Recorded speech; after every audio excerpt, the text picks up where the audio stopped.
Well, hello, back again, Jim Hochberg. This is a follow-up to the last Triple F podcast that Eva and I did. Hey, Eva.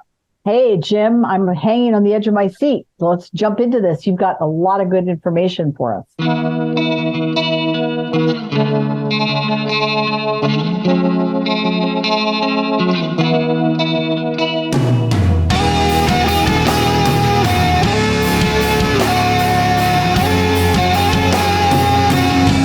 Well, so we were talking last week about the Convention of States simulation that I participated in the 3rd, 4th, and 5th of August, excuse me, in Colonial Williamsburg, Virginia. And we were talking about the process, and we were looking at some of the proposals that went to the committees.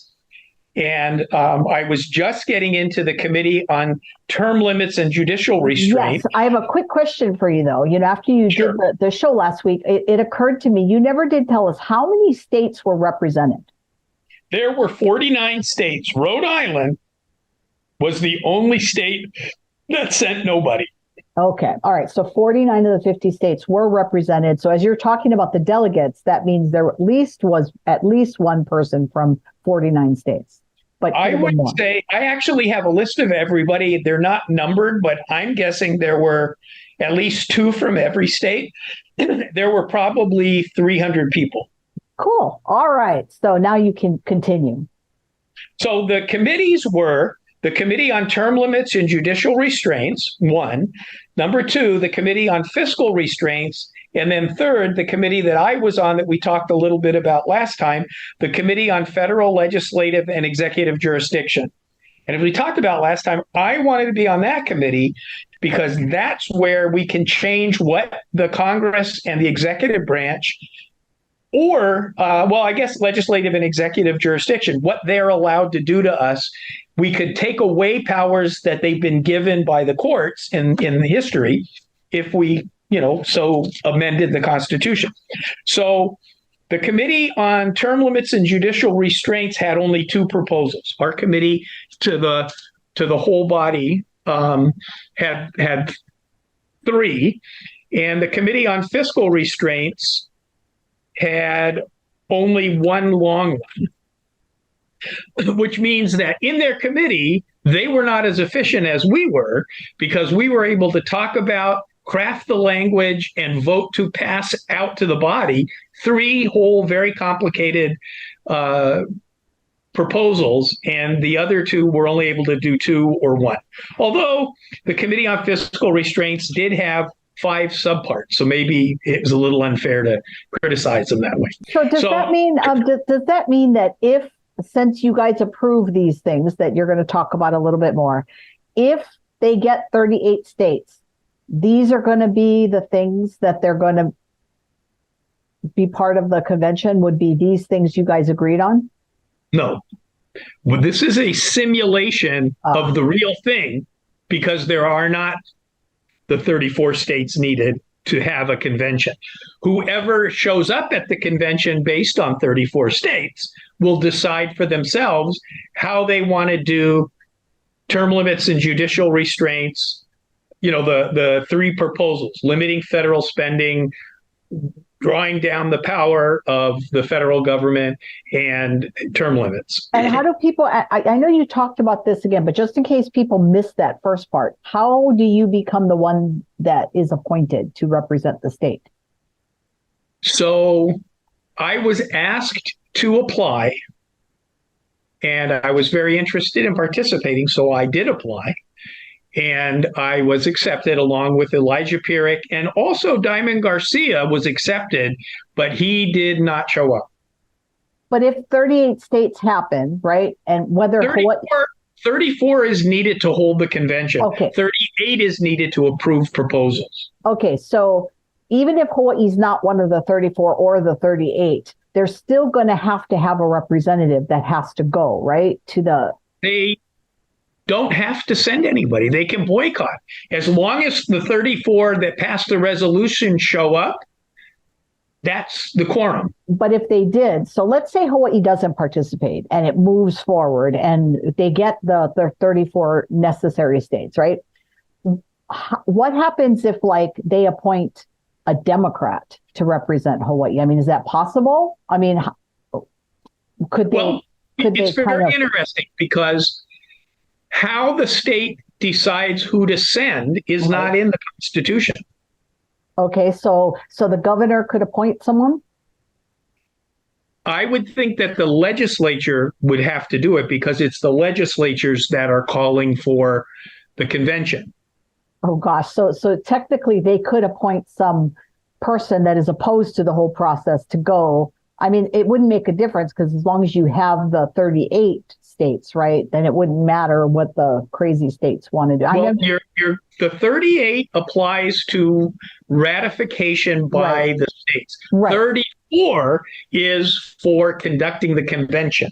Right. So that's what I mean. So I know so we got the 34 states, but you need 38 to ratify is what you're saying. But so the 34 states vote majority rule on the proposals. Right. So if 34 states agree, and as you will hear as I finish going through what we did, the proposals that came out of the committees were discussed and amended by the whole group. Some were not passed and some were passed. Okay. All right. So continue. So the process is going to be very organic when it occurs. Yeah. The only reason I fleshed it out a bit, like I said, is just in case somebody missed the show last week. So continue. Okay. So the Committee on Term Limits proposed that nobody can be elected to serve in the House, in Congress, more than 9 full 2-year terms, nor elected or appointed to serve in the Senate for more than 3 full 6-year terms. And that still seems like such a long time. And there was discussion on that, and this didn't pass in that form. It goes on to say this article shall not disqualify a person from completing a term in Congress to which the person was elected or appointed prior to ratification. And then Section 2 says no person shall serve in Congress for more than 24 years total. And so one of the discussion points was, so what you're saying is, if I've already been there more than 24 years, I can finish my current term, but then I'm out. That was a big discussion between the folks. Then the other thing that they wanted to do is say that the Supreme Court of the United States shall consist of 9 judges, 6 of whom shall constitute a quorum. That is the federal statute describing the Supreme Court. So what they proposed is to take that out of the statute department and put it in the Constitution department so that Congress can't change it without our approval. Those were the 2 proposals that came to the body on Friday from the Thursday committee meeting. Then there was the Committee on Fiscal Restraints. On Thursday, they came up with one balanced budget amendment, which originally said the federal expenditures for each fiscal year cannot exceed the average annual revenue collected in the prior 3 fiscal years, not to exceed 18% of gross domestic product of the preceding calendar year. Right? So then it went on to say total expenditures will include all expenditures of the United States, including those for payment of interest on a debt. Total revenue shall include all revenue except that derived from borrowing, and any surplus revenue over expenditures in any fiscal year shall be applied to outstanding federal debt, with 1% of the annual budget being directed to reduce the remaining debt principal. That was number 1. Number 2, Congress, whenever 2/3 of both houses of Congress deem it necessary, can exceed the spending limit or the borrowing limit. And then the third one was taxes levied under the 8th section of Article 1 of the existing Constitution cannot be raised unless 2/3 of both houses of Congress vote. Because right now what they're doing is they're not really addressing any of the overspending, right? Because there's no a requirement for a balanced budget. And they're saying that nothing will be construed to allow an increase in taxes without the express approval of Congress, and that the amendment would become effective 3 years after ratification. Okay, so our committee put forward 3 proposals. The ones we talked about last time were what we proposed to our group, and then this is what came out of our committee to the body as a whole. So we were going to define the Commerce Clause to mean buying, selling, or transportation of goods and services across state lines for commercial purposes. Number 2, this was my proposed idea from the prior show. Congress shall not delegate any rulemaking function related to commerce among the states to any executive official or agency. What that would mean is Congress has to pass the rule. They can't delegate. The agency can still do the work, telling Congress what they need, like a lobbyist, like what they do for their budget and everything else. And what I love about that, Jim, is that what that'll stop them from doing is they can't create all these monster bills because they just don't have time to do it. So if they can't get into it and roll up their sleeves and get to work, then that's good. That's what we elect them for. And the president that we elected to be the president of the convention was in our committee. On Thursday, he tried every way from Sunday to get included in everything, a requirement that every bill in Congress have one topic, one subject.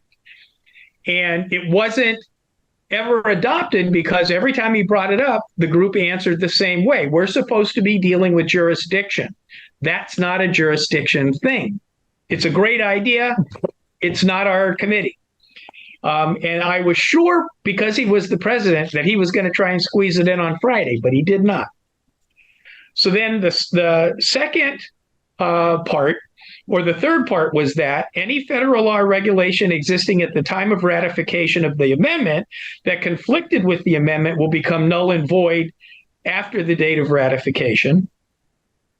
That would address the definition of commerce. If there were any rules that were contrary to that, and there was a ton of them, they would all become null and void. And that we then also defined navigable waters in our first proposal, because there's a big problem in a lot of states about the Congress controlling, the federal government controlling navigable waters in their state. And so they wanted to define navigable waters to be limited to surface waters actively used for transport of goods in commerce among the states.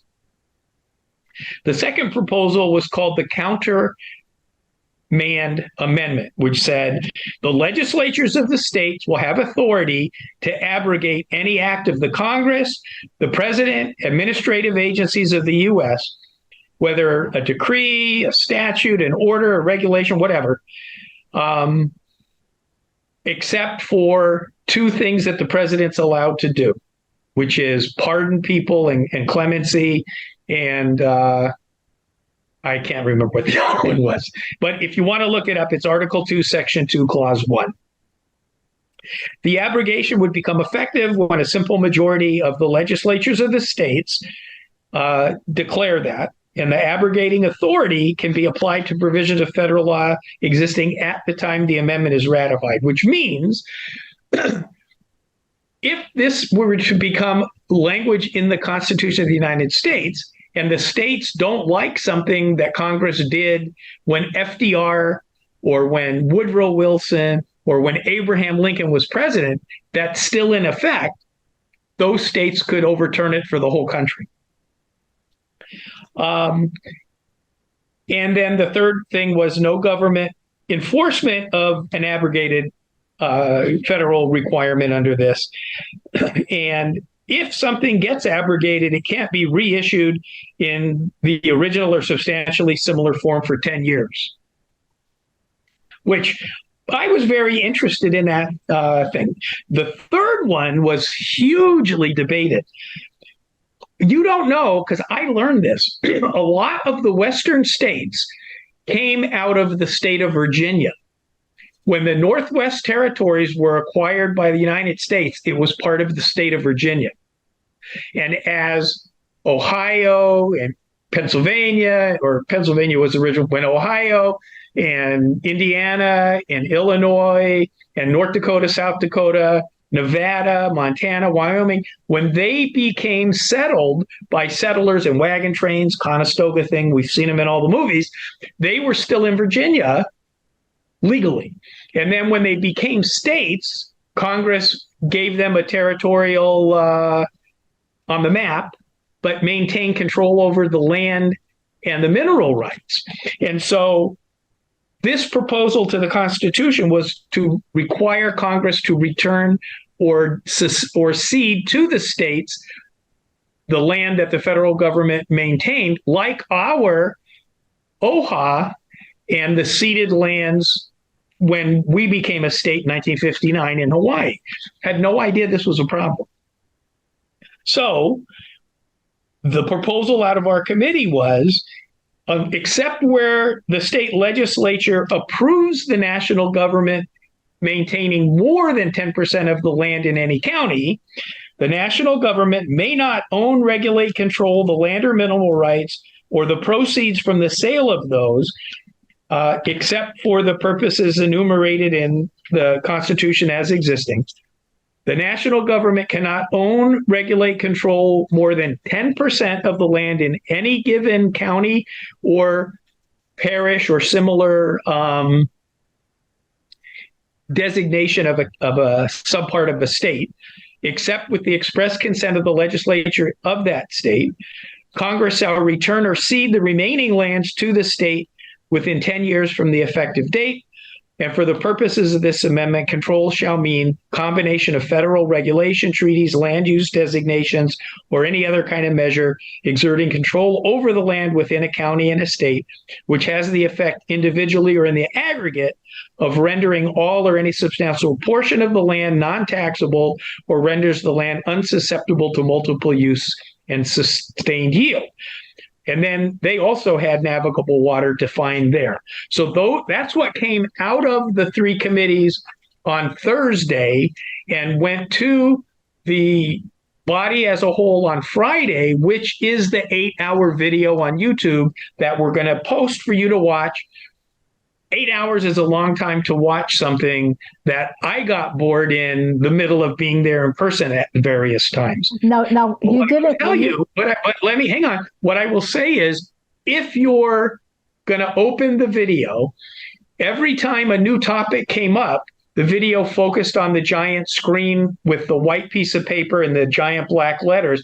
That indicates, okay, this is the next topic. So if you decide you don't want to watch any more on a topic, just scroll forward until you get to the next big white topic of text. Go ahead. No, I was just going to say that. So I'm looking at this thing that you had sent to me, and that's different. That's what we actually voted out. What I was looking at is what we submitted to the body for Friday's work. Okay, because I was going to say there were two things that you didn't mention, but they're in this. So, all right, so continue. Because those came by way of amendment. Good. This was actually quite fun. And I got up and gave a couple of speeches, which I didn't actually think I was going to do when I left Hawaii. I thought I was just going to, I'm actually kind of shy in new settings. So I sort of hang around in the dark shadows and just watch what's going on until I feel comfortable. And then I'll come out and talk to people. And that's just the way I am. Well, and in fact, we're going to cut real quick so that we can put in one of those little speeches that Jim did. We're going to share that, and we will be right back. Gentleman from Hawaii. Thank you, Mr. President. Jim Hochberg, Hawaii, and thank you for asking the gentleman from Utah to speak first, because he brought to your thinking what I wanted to talk about. So first of all, the bridge between where we are today and the original Constitutional Convention, 1700s, a lot has happened in the meantime, and the original Constitution did not anticipate even Marbury. So it's perfectly appropriate in my thinking that we think about how we need to have the people in control of what the Supreme Court can do. So I actually support this. With respect to the issues of what happens to the people in the case. So how long do you suppose it would take after a case is decided for 23 states to decide to act together? In that interim period of time, the people that were involved in the case have finished dealing with whatever they were dealing with, and that practical reality is over. The problem with some of the cases that is going to lead 23 states to want to deal with it is because the opinion exceeds the parties in the case. Roe v. Wade had to do with, could a particular woman not be allowed to abort her baby? By the time 23 states wanted to get involved in that issue, either she has a baby or she already doesn't have a baby. The problem in the Roe case is it led to, can any state put any regulation on any woman's pregnancy that is an undue burden? That had nothing to do with the people in the original case. That's the kind of issues, and I'm sorry that's the case that came to mind, but there are all kinds of legal issues, all kinds of legal cases, and I'm not an elected official, so it's way easier for me as a litigator to have this opinion. And you may not. But I support this amendment because, as a matter of fact, the Supreme Court does make rulings that are far beyond the scope of the disputing parties. And it is appropriate for the people having elected state representatives to have a say in that. Thank you very much. I support this. The context of that speech was a proposal to allow majority or 2/3 or 3/4 of the states, that was in the conversation, to overturn a Supreme Court opinion if they could agree and it would apply to the entire country. That didn't pass. It was a huge defeat, but I supported it. And as you can see, I addressed the big concern, which was separation of powers is crucial. We don't want the states to be able to get into the judiciary. And I just didn't agree. I said, look, separation of powers was created in the Constitution. We can modify it to give the states power over the Supreme Court if we want, and I do. And so that's why I said what I said. And I think there were only 10 or fewer states that agreed with me when the vote happened. Well, I think what you bring up a very good point by even mentioning that you were able to get up and articulate what you were thinking just to represent the state of Hawaii. You've got to, not only do you got to have a passion and a willingness to do it, I mean, you do need to have a little bit of wisdom and knowledge in order to sell these ideas, because these are ideas that, should they be adopted, if this real thing takes place, and then you have some real amendments, you really want people that can articulate and be part of the conversation. I know you have some thoughts on that too, right? Because there were several people that shared that some you might have agreed with, some you may not have agreed with. Oh, absolutely. There was a wide range of opinions on all the different points because it addressed everywhere but Rhode Island. That's hilarious. There were people from everywhere, and every state has their own problems. Our problems are very insular because we know my neighbors. That's right. That's right. Everybody else has neighbors. It's interesting. All politics are local. We've heard that a million times, for sure. Except at the federal level. Except at the Oh, so Jim, I before E, except after C. You brought up the C. Okay, go ahead. Okay, so what actually passed? Proposal 1, 2, 3, 4, 5, 6. 6 total proposed amendments to the United States Constitution, and that's what Eva's holding and I'm holding. Can you make that available as a link somehow? Depends. If you got it as a PDF from them with a link, then I can do it. Otherwise, I'd have to upload it. But yes, let's just say I will make it available. Okay. So the term limit that we discussed earlier got changed drastically. This is now what the term limit proposal that was approved said. No person shall be elected to serve in the House of Representatives for more than 9 full terms, nor elected or appointed to serve in the Senate for more than 3 full terms. This article shall not disqualify any person from completing a term in the Congress to which that person was elected or appointed prior to ratification of this article, and no person shall serve in Congress for more than 24 years total. The second proposal was term limits and judicial jurisdiction. And we just passed the Supreme Court of the United States shall consist of 9 judges, any 6 of whom will be a quorum. And each of the several states shall have standing to bring an action challenging the constitutionality of any action of the federal executive branch or any enactment of Congress. So instead of letting the states overturn things by vote, it's through the court system. That's how that conflicting idea got resolved. Okay. I'm perfectly happy with it because we've seen just since Biden's been president that Missouri and all these states, Texas, have been suing in federal court the federal government for border issues and other things, and the courts are saying you don't have standing.